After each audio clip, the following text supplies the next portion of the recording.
علم کی قدرت اس بات پہ ہے کہ وہ دلیل کے ساتھ ہو، اور جو بات دلیل کے ساتھ نہیں ہے وہ کثیر بھی ہو تو کچھ نہیں ہے۔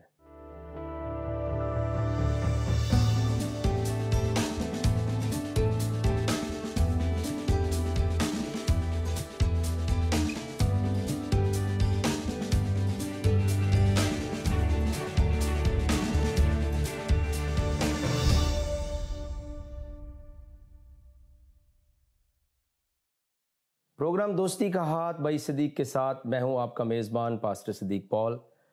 ناظرین، آپ سبوں کی خدمت میں سلام عرض کرتا ہوں، شالوم اور السلام علیکم۔ آپ کے عزیز و اقارب اور خاندان کے لوگ جب اس پروگرام کو ہفتہ وار دیکھتے ہیں اور پھر اس کو سمجھ کر لوگوں تک بیان کرتے ہیں، وہ میری حقیقی برکت ہے، اور آپ کا بے حد مشکور ہوں کہ پچھلے کئی سالوں سے آپ بہت معاونت کرتے ہیں، حوصلہ افزائی کرتے ہیں، اور آپ اس پروگرام کو بڑی دلچسپی کے ساتھ دیکھتے ہیں۔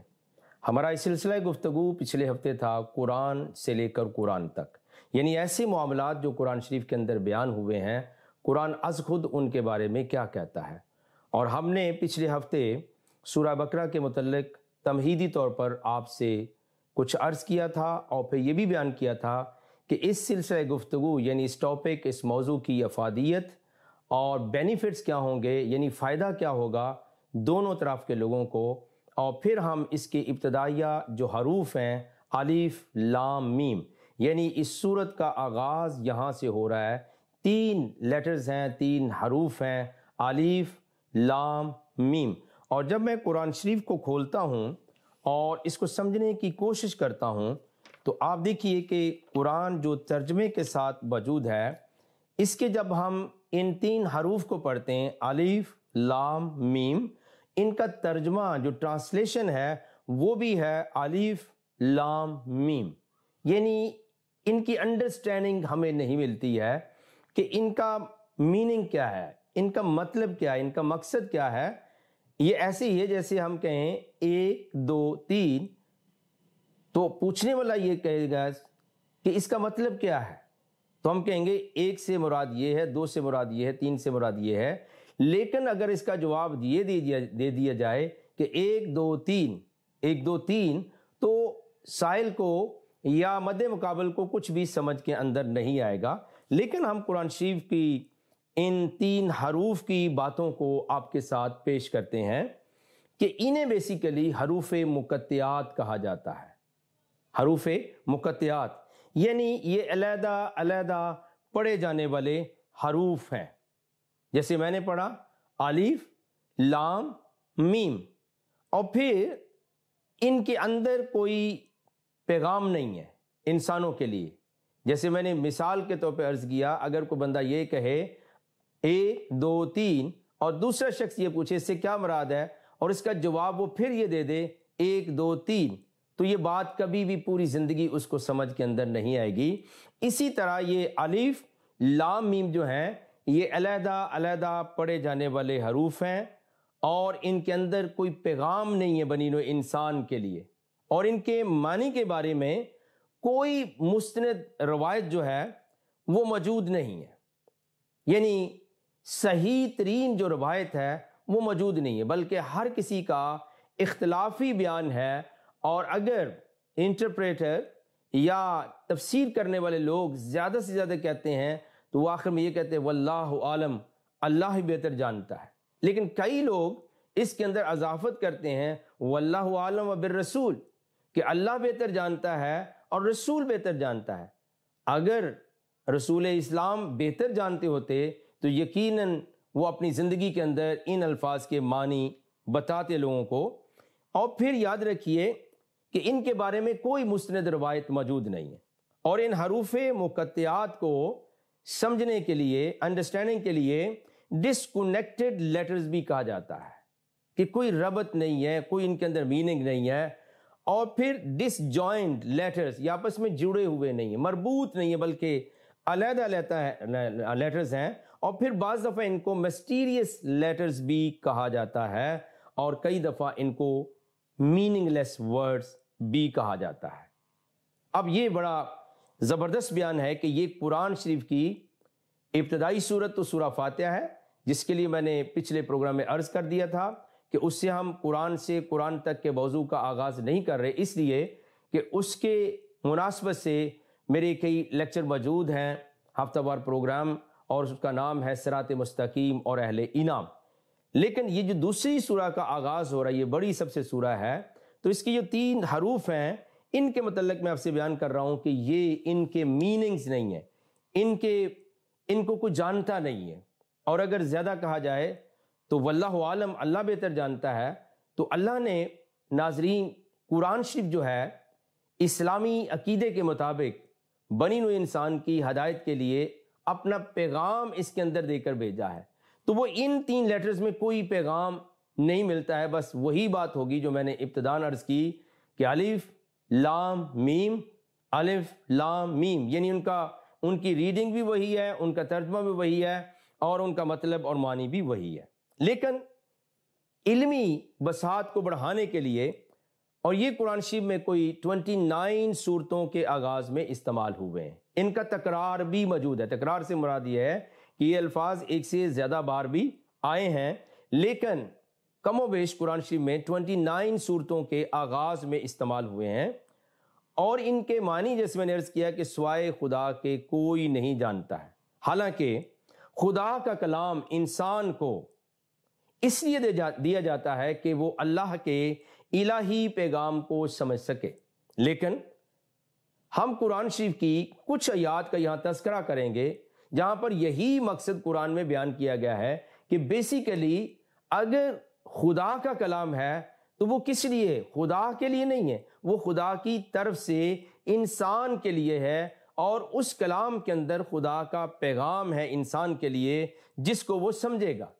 تو پھر یہ جو 3 لیٹرز ہیں جن کو میں نے بیان کیا، یہ ڈسکنیکٹڈ لیٹرز بھی ہیں، یہ حروف مقطعات بھی کہلاتے ہیں، یہ مسٹیریس لیٹرز بھی ہیں، اور یہ میننگ لیس ورڈز بھی ہیں۔ ان کا کیا مطلب ہوگا؟ حالانکہ قرآن شریف نے اپنے بارے میں گواہی دی ہے، اور اس گواہی کا آغاز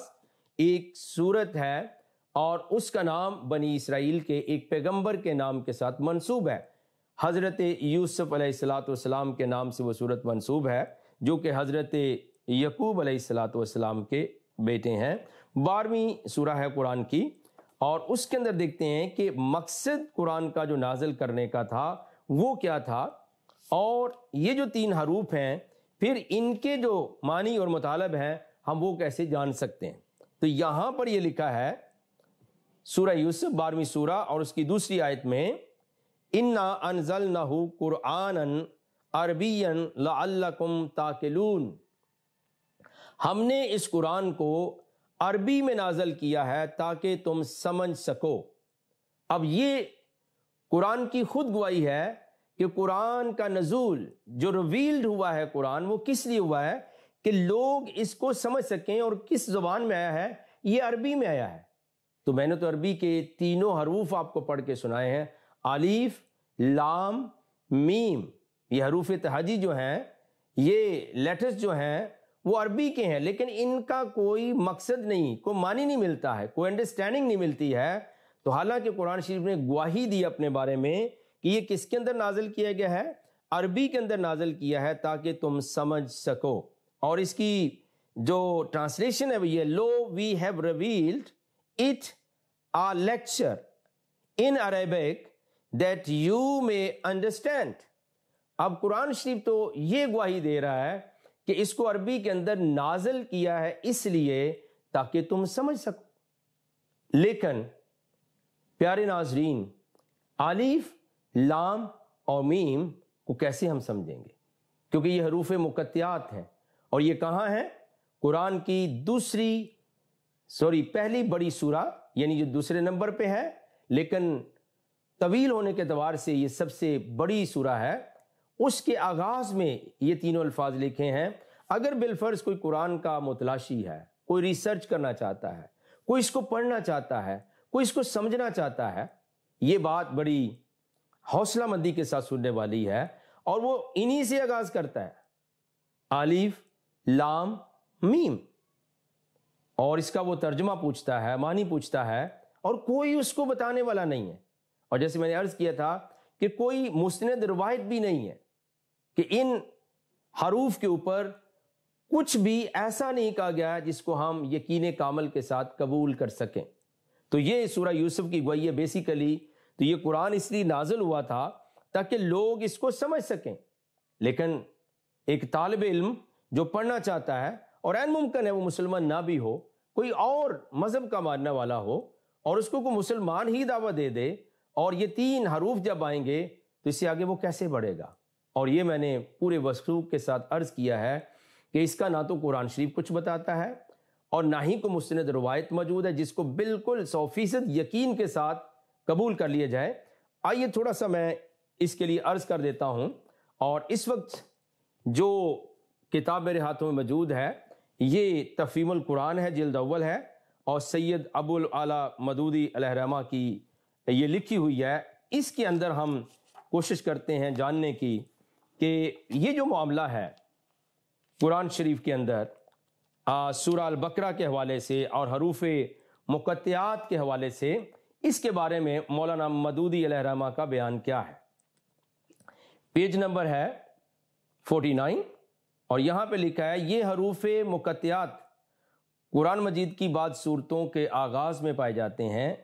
جس زمانے میں قرآن مجید نازل ہوا ہے اس دور کے اسالیب بیان میں اس طرح کے حروف مقطعات کا استعمال عام طور پر معروف تھا. کہتے ہیں کہ اس وقت لوگ کچھ استعمال کرتے تھے, خطیب اور شعراء دونوں اس اسلوب سے کام لیتے تھے. یعنی جب قرآن کا نزول ہوا تو اس وقت شعراء یعنی پوئٹس اور خطیب اس اسلوب سے کام لیتے. چنانچہ اب بھی کلام جاہلیت کے جو نمونے محفوظ ہیں ان میں اس کی مثالیں ہمیں ملتی ہیں. وہ کہتے ہیں جو جہالت کا کلام ہے اس کے اندر ایسے اسالیب ہمیں ملتے ہیں, ایسا اسلوب ہمیں, ایسا انداز ملتا ہے کہ ان کے اندر بھی کچھ اس طرح کے حروف استعمال ہوئے ہیں. اس استعمال عام کی وجہ سے مقطعات کوئی چیزتا نہ تھے کہ جس کو بولنے والے کے سوا کوئی نہ سمجھتا ہو, بلکہ سامعین بالعموم جانتے تھے ان سے کیا مراد ہے. یہی وجہ ہے کہ قرآن کے خلاف نبی صلی اللہ علیہ وسلم کے ہم عصر مخالفین میں سے کسی نے بھی یہ اعتراض کبھی نہیں کیا کہ یہ بے معنی حروف کیسے ہیں جو تم بعض صورتوں کی ابتدا میں بولتے ہو. اور یہی وجہ ہے کہ صحابہ کرام سے بھی ایسی کوئی روایت منقول نہیں کہ انہوں نے نبی صلی اللہ علیہ وسلم اس کے معنی پوچھے ہوں. حالانکہ اکتساب علم کے طور پر جب بھی کوئی انسان سیکھتا ہے, جیسے مولانا مدودی کہتے ہیں کہ نہ تو اللہ نے بتایا ہے پیغمبر اسلام کو اور نہ ہی پیغمبر اسلام نے اپنے صحابہ کو, اپنے کمپینینز کو, اپنے ڈسائپلز کو اس کے بارے میں کچھ بیان کیا ہے. بعد میں یہ اسلوب عربی زبان میں متروک ہوتا چلا گیا. کہتے ہیں عربی زبان کے اندر جو رواج تھا وہ ترک ہوتا گیا, ختم ہوتا چلا گیا, اور اسی بنا پر مفسرین کے لیے ان کے معانی متعین کرنا مشکل ہو گیا. اب مولانا مدودی علیہ الرحمہ خود بیان کرتے ہیں کہ جو مفسر تھے قرآن کے ان کے لیے بھی مشکل ہو گیا کہ وہ ان کے معنی بیان نہیں کر سکتے. تو یہ بہت بڑی ایک بات ہے جو قرآن شریف کے اندر ہمیں ملتی ہے کہ پڑھنے والا قرآن کو, سمجھنے والا قرآن کو, اور پھر قرآن کا کوئی طالب علم ہو. اور سب سے بڑی بات کیا ہوگی کہ جب غیر مسلم لوگ یعنی جو مسلمان نہیں ہیں, وہ مسیحی ہو سکتے ہیں, وہ یہودی حضرات ہو سکتے ہیں, وہ ہندو ہو سکتے ہیں, سکھ ہو سکتے ہیں, ان کا کسی بھی مذہب, قوم اور ملت سے تعلق ہو سکتا ہے, اگر وہ اپنا شوق اور ذوق ظاہر کریں کہ ہم قرآن شریف کو سیکھنا چاہتے ہیں تو یہ 3 حروف جو پہلے ہیں ان کا معنی اور مطلب ان کو نہ قرآن شریف کے اندر سے ملے گا, نہ پیغمبر اسلام کی کسی مسند روایت سے ملے گا, نہ مفسرین اس کو بتائیں گے, یا تو پھر وہ ہمیشہ کے لیے اس کے اوپر چپ سادھ لیں گے جیسے مولانا مدودی نے بیان کیا ہے, اور یا پھر وہ سوال ان کے ذہن میں ہمیشہ کھٹکتا رہے گا کہ ان کے میننگ کیا ہیں اور اللہ نے ان کو کیوں نازل کیا. تو وہ کہتے ہیں کہ اسی بنا پر مفسرین کے لیے ان کے معنی متعین کرنا مشکل ہو گیا. لیکن یہ ظاہر ہے کہ نہ تو ان حروف کا مفہوم سمجھنے پر قرآن سے ہدایت حاصل کرنے کا انحصار ہے. وہ کہتے ہیں جی ان حروف کو سمجھنا ضروری نہیں ہے, اور یہ بھی نہیں کہ ان کی وجہ سے ہدایت ملتی ہے, اور نہ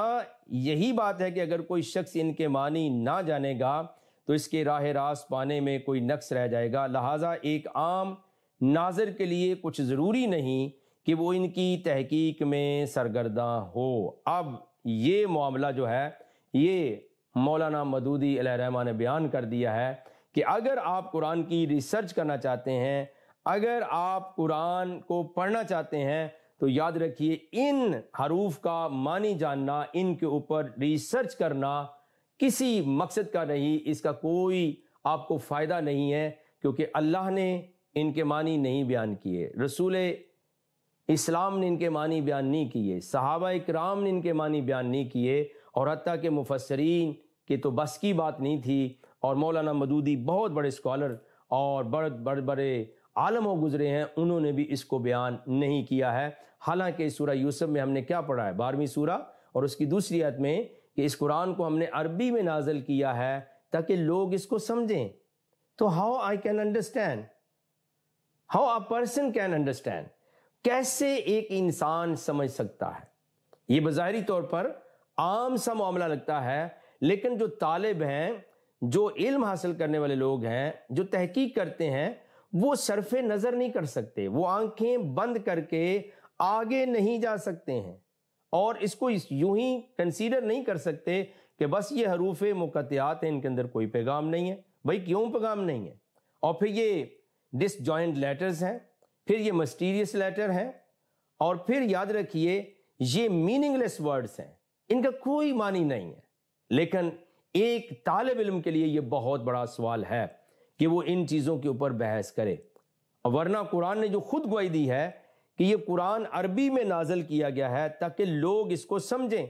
تو پھر عربی کے اندر یہ نازل بھی ہے لیکن ہم اس کو سمجھ بھی نہیں سکتے ہیں۔ آئیے دوسری گواہی قرآن شریف کی میں آپ کے ساتھ شیئر کر رہا ہوں، اور وہ سورہ یاسین ہے، 36ویں سورہ قرآن کی اور اس کی 18ویں آیت۔ قرآن شریف کا یہ دل بھی اس سورت کو کہا جاتا ہے۔ سورہ یاسین ہے 36ویں سورہ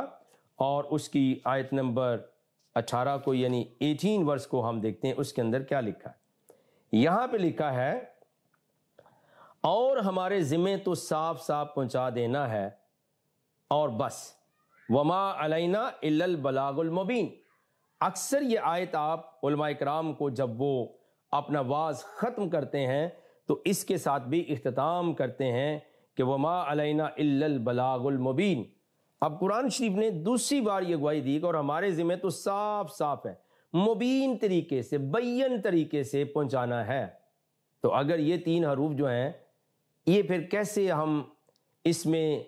بین میننگ کو یا مطلب کو، مبین جو معنی ہے وہ کیسے تلاش کریں گے؟ یہ بہرکیف ایک سوال رہے گا طالب علموں کے لیے اور تحقیق کرنے والے لوگوں کے لیے۔ اور جیسے میں نے عرض کیا کہ یہ جو ہمارا موضوع اور ٹاپک ہے، قرآن سے قرآن تک، نہ صرف یہ مسیحیوں کے لیے فائدہ مند ہے بلکہ مسلمان بہن بھائیوں کے لیے فائدہ مند ہے۔ اس لیے فائدہ مند ہے کہ ان میں سے تقریباً یہ میں محتاط اندازے کے مطابق کہہ رہا ہوں، 98% مسلمان بہن بھائی دوست جو ہیں وہ قرآن شریف کو جو ہے وہ تلاوت کرتے ہیں، وہ پڑھتے ہیں، ریسائٹ کرتے ہیں، اس کو ریڈ آؤٹ کرتے ہیں، لیکن کس طرح سے؟ ثواب کی غرض سے، بلیسنگ ایز اے ریچول کرتے ہیں، ایک نیکی کے طور پر، ایک ریوارڈ لینے کے طور پر۔ اس لیے یہ بھی مشہور ہے کہ قرآن کے اگر آپ نے 3 لیٹرز پڑھ لیے ہیں، فار ایگزامپل جیسے سورہ بقرہ کے 3 حروف ہیں، الف لام میم، تو ان کے متعلق یہ مشہور کر دیا گیا کہ آپ کو 30 نیکیاں مل جائیں گی، 30 ریوارڈز اور بلیسنگ آپ کو اللہ سے مل جائیں گے۔ تو پھر سمجھنے کی ضرورت ہی نہیں۔ اس لیے 98% جو مسلمان بہن بھائی ہیں وہ قرآن شریف کو انڈرسٹینڈ نہیں کرتے، اگرچہ عربی میں وہ پڑھ لیتے ہیں لیکن اس کے معنی مطالب سے ان کا کوئی دور کا تعلق بھی نہیں ہوتا ہے۔ اس لیے وہ ساری عمر اس کو پڑھتے رہتے ہیں، اور ہو سکتا ہے اس پروگرام کے ذریعے ان کو بھی پتہ چلے کہ میں واپس لوٹوں مدرسہ کی طرف، مسجد کی طرف، اور عالم کے پاس جاؤں، مولوی صاحب کے پاس جاؤں کہ ان 3 حروف کے میننگ کیا ہے۔ اگر وہ کہیں کچھ بھی نہیں ہے تو بڑی معذرت کے ساتھ پڑھنے کا کیا فائدہ ہوگا؟ قرآن شریف میں یہ کہیں بھی نہیں لکھا کہ اگر آپ 3 حروف قرآن کے پڑھیں گے تو آپ کو 10 جمع 10 جمع 10 30 نیکیاں، 30 بلیسنگ یا ریوارڈز آپ کو ملیں گے۔ یہ تو ایک ترغیبی بیان ہے جو انہوں نے بیان کر دیا ہے، اور ان روایات کے اندر بہت سارے علماء کے اندر اختلافات موجود ہیں، اور کچھ لوگوں نے تو یہ بھی کہا ہے کہ مسلم امہ کو سست اور کاہل اور لیزی کرنے کے لیے کہ وہ عمل پر مائل نہ ہوں، ایسی روایات ان کے ساتھ بیان کر دی گئی ہیں کہ آپ نے اگر یہ پڑھ لیا تو اتنا ثواب آپ کو ملے گا۔ اور دوسری طرف جو مسیحی ناظرین ہیں ان کے لیے فائدہ یہ ہوگا کہ وہ کم از کم سوال کر سکیں گے، کم از کم بغیر کسی پریشر کے اس علمی نقطے کو اپنے مسلمان بہن بھائیوں کے ساتھ شیئر کر سکیں گے، اور یوں ایک فیلوشپ کا آغاز ہوگا، برج میکنگ ہوگی، اور پھر کامنز گراؤنڈز کے اندر بات چیت شروع ہو جائے گی، اور پھر صداقت خدا جو ہے وہ خود ظاہر کرے گا۔ تو یہاں پہ 36ویں سورہ اور اس کی 18ویں آیت میں بھی یہی لکھا ہے کہ ہمارے ذمہ تو ہے صاف صاف پہنچا دینا اور بس، اس کے علاوہ کوئی اور کام نہیں۔ لیکن یاد رکھیے کہ یہ پتہ نہیں چلتا ہے کہ کیسے صاف صاف ہے، کیونکہ الٹیمیٹلی اسے ہم سمجھ نہیں سکتے ان 3 حروف مقطعات کو۔ تھوڑا سا اور آگے بڑھتے ہیں، ایک اور بھی چیز میں آپ کے ساتھ شیئر کرتا ہوں کہ یاد رکھیے کہ ان الفاظ کا جاننا کیا ضروری ہے؟ بالکل میں سمجھتا ہوں ضروری، اس لیے کہ اسلامی عقیدے اور ایمانیات کے مطابق یہ قرآن شریف کا حصہ ہیں، اور یہاں تک ہے کہ لوگ اس کو ساری عمر نہیں جانتے ہیں، اور اگر یہ سوال کیا جائے تو کہتے ہیں اللہ بہتر جانتا ہے۔ لیکن جیسے میں نے عرض کیا تھا کہ ایک متلاشی کا، ایک محقق کا پورا حق ہے کہ وہ ان کے اوپر سوال کرے اور جاننے کی کوشش کرے۔ لیکن جب نہیں جانتے ہیں، اگر اسلامی عقیدے کے مطابق قرآن شریف کا یہ حصہ ہے، تو پھر قرآن شریف کے 2 حوالے میں نے دیے، سورہ یوسف کے، سورہ یاسین کے، کہ وہاں تو لکھا ہے کہ اس کا پیغام سمجھ آنا چاہیے، لیکن یہ سمجھ نہیں آتا۔ اللہ نے کلام اگر بھیجا ہے تو اللہ نے خود بھی نہیں بیان کیا، رسول اسلام نے بھی بیان نہیں کیا، صحابہ کرام نے بھی بیان نہیں کیا، اور پھر یاد رکھیے علماء کرام اور مفسرین کرام نے بھی اس کو بیان نہیں کیا ہے۔ تو یہ ایک بہت بڑی بات ہے کہ ان کو ہم کیسے، اچھا اب اس کے بارے میں ہوا کیا کہ جب اس کا کچھ نہیں لوگوں کو پتا ہے کہ ان کے اندر پیغام کیا ہے، ان کے اندر معنی کیا ہے، اور وہ تھک گئے، وہ ہار گئے، اور انہوں نے سمجھ لیا کہ ہم نہیں جان سکتے، کیونکہ سب سے سپریم طاقت تو خدا کی ذات ہے، اور اللہ کی توحید کے حوالے سے کہ اللہ کل شیء قدیر ہے، جب اس نے ہی بیان نہیں کیا، اور پھر جو ریسیور تھے پیغمبر اسلام انہوں نے بھی بیان نہیں کیا، تو اب عام بندہ جائے تو جائے کہاں اور کیا کرے؟ جب ان کو عام انسانوں کو کچھ نہیں پتا چلتا، اس کے بارے میں کچھ نہیں جان سکتے، کوئی پیغام کوئی معنی نہیں ہے، تو پھر وہ کیا کرتے ہیں کہ ان حروف کے تعویذ بنا کر وہ اپنے گلے میں ڈال لیتے ہیں، یا لوہے قرآنی لے کر اپنے گھروں میں، دکانوں میں، یا بزنس پلیس کے اوپر لگاتے ہیں، اور کوٹھیوں اور کاروں کے اندر بھی لگا دیتے ہیں، اور ان کا عقیدہ کیا ہوتا ہے کہ اس کے وسیلے سے برکات آئیں گی۔ اب دیکھیے کہ یہ امپورٹنٹ ایک پورشن ہے قرآن شریف کا، اور دونوں مذاہب کے جو ناظرین ہیں، جو لوگ ہیں، ان کے لیے ایک بات میں عام کر رہا ہوں کہ یہ بڑا اہم پورشن ہے، جس کا بڑا مسٹیریس ہے کہ اس کے اندر آخر ہے کیا، لیکن کچھ بھی نہیں ہے، تو لوگوں نے بھی اس کا استعمال کیسے کیا ہے؟ انہوں نے انڈرسٹینڈ کرنے کی بجائے، اس کا کھوج لگانے، محنت کرنے کی بجائے، بلکہ کیا کیا ہے کہ اس کی تعویذ بنائے اور لوہے قرآنی بنا کے ان کو یا تو اپنی کاروں کے اندر لگا دیا، کوٹھیوں کے اندر لگا دیا، اپنے گھروں کے اندر لگا دیا، اور بزنس پلیس کے اندر لگا دیا، تاکہ ان کا یہ ایمان بن گیا ہے کہ اس سے ہمیں برکت ملے گی، اور یہ ہم اس طرح سے شاید کوئی مفاد حاصل کر سکتے ہیں۔ ہم نے یہ عرض کیا تھا کہ یہ 29 بار قرآن شریف کے اندر یہ الفاظ موجود ہیں، تو میں ان صورتوں کے نام بھی آپ کے ساتھ شیئر کر دیتا ہوں ایز اے حوالہ۔ سورہ یونس کے اندر 10ویں سورہ قرآن کی آپ کو یہ حروف ملیں گے۔ سورہ ہود 11ویں سورہ ہے قرآن شریف کی، اس کے اندر آپ کو یہ حروف ملیں گے، اور سورہ یوسف 12ویں سورہ ہے، اس کے اندر حروف ملیں گے۔ سورہ ابراہیم 14ویں سورہ ہے قرآن شریف کی، اس کے اندر یہ حروف ملیں گے، اور سورہ الحجر 15ویں سورہ ہے، اس کے اندر بھی یہ حروف آپ کو ملیں گے۔ سورہ بقرہ جیسے الف لام میم، اس کے اندر بھی یہ آپ کو ملیں گے۔ سورہ آل عمران کے اندر یہ حروف آپ کو ملیں گے، اور پھر سورہ العنکبوت 29 سورہ آف دا قرآن ہے، اس کے اندر بھی یہ حروف آپ کو ملیں گے۔ سورہ الروم 30ویں سورہ ہے قرآن کی، اس کے اندر بھی یہ حروف آپ کو ملیں گے۔ پھر سورہ لقمان ہے 31ویں سورہ، اس کے اندر بھی یہ آپ کو حروف ملیں گے۔ سورہ السجدہ ہے، اس کے اندر بھی آپ کو یہ حروف ملیں گے۔ سورہ الرعد جس کا مطلب کڑکا یا بجلی ہے، اس کے اندر بھی آپ کو یہ الفاظ حروف ملیں گے۔ سورہ الاعراف کے اندر حروف ملیں گے، سورہ مریم کے اندر یہ حروف ملیں گے، سورہ طٰہٰ کے اندر یہ حروف ملیں گے، اور پھر سورہ الشعراء یعنی جس کا مطلب دا پوئٹس یعنی شاعروں کے نام پہ بھی ایک سورت ہے، اور پھر سورہ النمل کے اندر بھی حروف ملیں گے جس کا مطلب چیونٹی ہے، جیسے میں نے اپنے پہلے پروگرام میں عرض کیا تھا کہ بہت ساری صورتیں جو ہیں جانوروں اور حشرات الارض اور انسانوں کے نام پر منسوب ہیں۔ سورہ القصص کے اندر یہ حروف آپ کو ملیں گے، سورہ یاسین کے اندر یہ حروف ملیں گے، سورہ سواد کے اندر یہ حروف ملیں گے، سورہ المومن کے اندر یہ حروف ملیں گے، اور حامیم سجدہ کے اندر یہ حروف آپ کو ملیں گے، سورہ شعراء کے اندر یہ حروف آپ کو ملیں گے، سورہ الزخرف کے اندر حروف ملیں گے، سورہ الدخان کے اندر بھی حروف ملیں گے، سورہ الجاسیہ کے اندر یہ حروف آپ کو ملیں گے، سورہ الاحقاف کے اندر بھی حروف ملیں گے، اور پھر سورہ کاف کے اندر حروف ملیں گے، اور سورہ القلم کے اندر بھی یہ حروف آپ کو ملیں گے، یعنی لائک الف لام میم اس طرح کے حروف آپ کو ملیں گے، اور پھر کاف ہا یا عین صاد الف لام را، تو اس طرح کے حروف آپ کو ملیں گے، اور کاف کے نام سے بھی حروف ملیں گے۔ تو یہ جو حروف ہیں یہ حروف مقطعات ہیں، اور ان کے لیے قرآن شریف نے کوئی سند نہیں بیان کی ہے کہ ان کے اندر پیغام کیا ہے اور بنی نوع انسان اس پیغام کو کیسے سمجھ سکتے ہیں۔ یہ ایک معمہ ہے، مسٹیریس لیٹرز ہیں، اور کسی کو کچھ پتہ نہیں ہے، لیکن یہ دعوت میں آپ ناظرین کے لیے چھوڑتا ہوں کہ آپ اس کے اوپر علمی گفتگو کیسے کرتے ہیں اور کس طرح سے اپنے سوال محفوظ اور معتبر انداز میں پوچھ سکتے ہیں۔ آئیے ہم دعا مانگیں گے۔ رب العالمین، ہم آپ کی شکر گزاری کرتے ہیں آپ کے ہر بڑے فضل کے لیے، مہربانیوں، رحمتوں، برکتوں کے لیے۔ اے میرے زندہ خدا، تو یہ حی القیوم خدا ہے، ناظرین کو بڑی برکت دے، جہاں کہیں بھی سن رہے ہیں یہ پروگرام ہم سب کے لیے باعث سے برکت ہو۔ یہ دعا ہم تیرے کلمۃ اللہ، روح اللہ، کلام مجسم المسیح یسوع کے نام سے مانگتے اور پاتے ہیں، آمین۔ ناظرین دیکھتے رہیے گا پروگرام دوستی کا ہاتھ بائی صدیق کے ساتھ۔ اگلے ہفتے تک کے لیے ہم اجازت چاہتے ہیں۔ خدا حافظ۔